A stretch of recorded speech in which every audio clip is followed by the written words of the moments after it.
America, we have a problem. Today, we are not taught to think as rational adults. We're not taught to think as intelligent adults. We are taught to think as a collective. We are told what to think. We are told what we can't think. We're told what we can talk about. We're told what we're not supposed to talk about.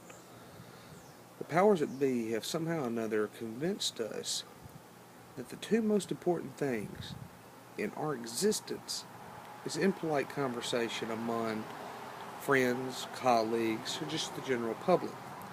Those two things mean religion and politics.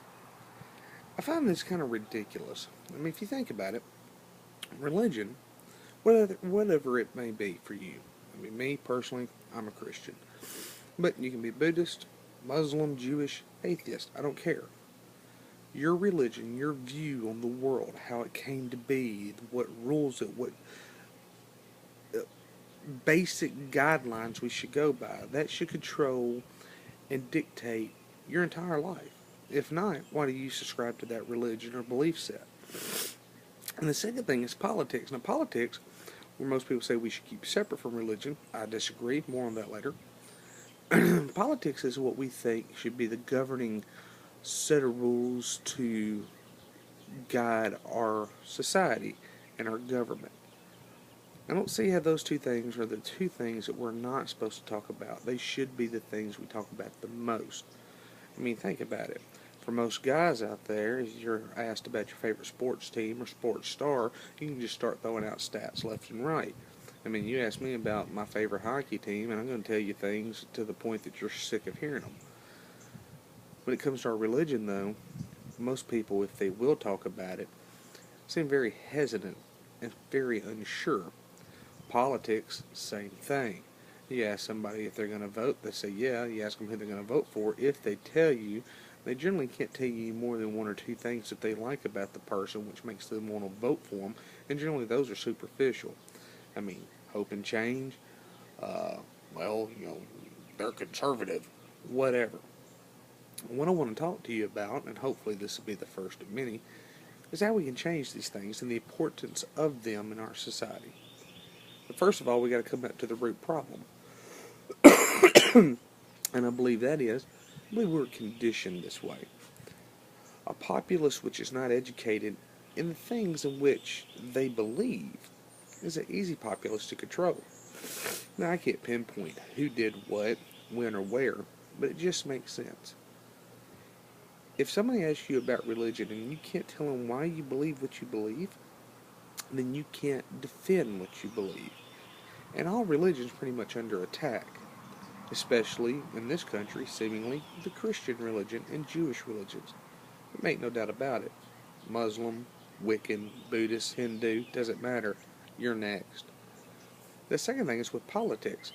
If you can't define why you are what you are politically, if you can't define what you're looking for in a political movement or a political person, then you really don't know when you're not looking at what you're looking for.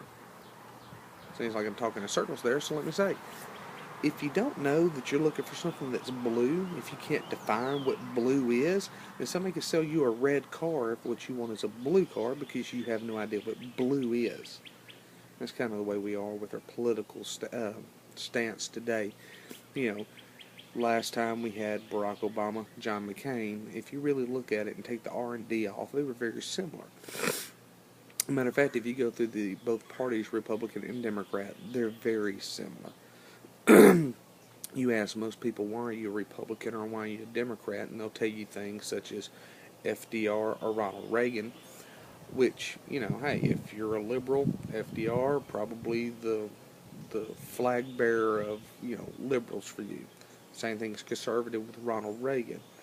But the parties don't align with those presidents anymore.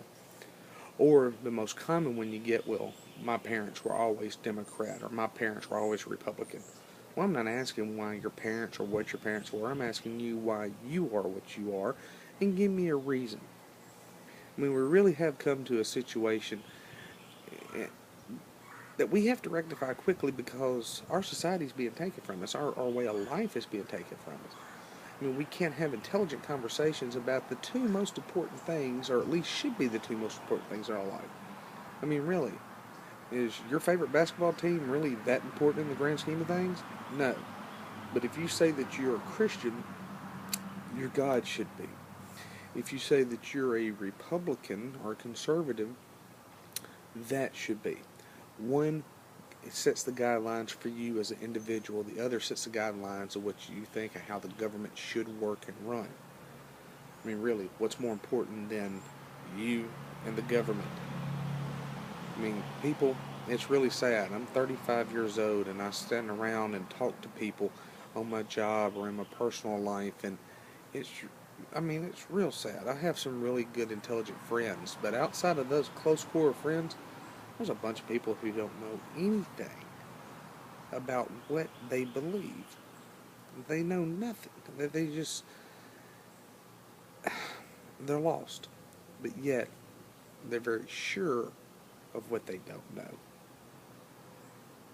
America, it's a scary thought, but we're about to have a ruling class. Some say we already do, but I mean, it's really the independent thinker is about dead. We're about to have the politicians in complete control. If we don't stop, and regardless of what side of the aisle you're on politically or where you go to church, if you go to church, you have to be able to know these things. You have to be able to defend them if they're attacked, if they're questioned, or if you're just asked. As of right now, we're not that way. We need to fix that. And the only way we could do it is educate ourselves. Hopefully, I can shed some light on that on the coming days, weeks, months, whatever.